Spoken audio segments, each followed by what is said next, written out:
Anong ulam nyo? Ay naku, kung nag-iisip ka pa rin ng uulamin ngayong araw, itry mo na rin tong ganitong luto sa pusit. Huwag ka lang puro inihaw at adobo. Para maiba naman, itry mo naman tong recipe na to. Pero magsaing ka ng marami at sigurado mapaparami ang kain. Kaya simulan na nating i-prepare yung mga kakailanganin nating mga ingredients. Magbalat at maghiwa na tayo ng sibuyas at bawang. Baling nagamit namin dito ay 2 pirasong sibuyas na pula.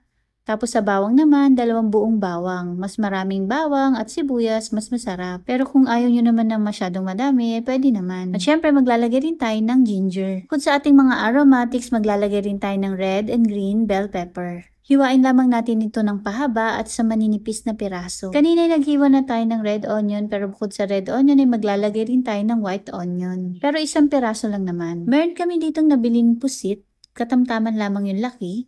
Ihiwaan lamang namin ng ganito para naman merong onting design yung ating lulutuing pusit. Pagkatapos ng mahiwaan natin lahat ng mga pusit, ay magpainit na tayo ng tubig. Pagkakulo nga ay pwede na natin ilagay yung ating mga pusit. Hayaan muna natin ito dito ng mga 1 minute. Pagkatapos ay pwede na natin itong hanguin. Saglit lamang natin itong lulutuin dahil kukunat o titigas yung ating mga pusit kapag na-overcook. Then pagkatapos nga nating hanguin lahat ng mga pusit ay set aside muna natin ang mga ito. Simulan na natin ang pagluluto. Igisa na natin yung ating ginger. Pagkatapos ay ilagay na rin natin yung ating onion and garlic. Igisa lamang natin ang mga ito hanggang sa maamoy na natin yung aroma ng ating ginger, onion, and garlic. Pwede na nating ilagay yung ating tomato paste. Tapos haluin lamang natin ito. Isama natin sa paggisa ng ating onion, ginger, and garlic. Then maglagay na tayo ng oyster sauce. Tapos pwede na nating ilagay yung ating red and green bell pepper and white onion. Shoutout po kay Ma'am Flor Bryant from Vallejo, California, USA.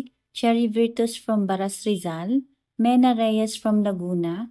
Emma Rivas from Nueva Ecija. And Ma'am Jessie Mendoza from Taytay, Rizal. Maraming salamat po sa panonood ng aming mga videos. Lagyan na rin natin ito ng black pepper. Tapos pwede na nating ilagay yung ating mga pusit. Haluin lamang natin ang mga ito hanggang sa makulayan at makoat ng sauce yung ating mga pusit. Lutuin lamang natin ito sa katamtamang apoy ng at least 1 minute. Ay naku, kung naaamoy nyo lang yung naaamoy ko, sobrang bango. Amoy pa lang nakakatakam na. Kung gusto nyo naman ng medyo may kick ng anghang, pwede nyo ito lagyan ng sili. Pero dahil nga may mga batang kakain, kaya naman hindi na namin ito nilagyan. At ayan, ready na yung ating napakasarap na luto sa pusit na siguradong mag-e-enjoy at mapapasarap ang kain ng buong pamilya. At kung umabot kayo sa part na to at nagustuhan nyo po ang aming video, ay paki-comment naman po kung taga saan kayo para naman pasalamatan po namin kayo sa aming mga susunod na video. Yun lamang po, maraming salamat.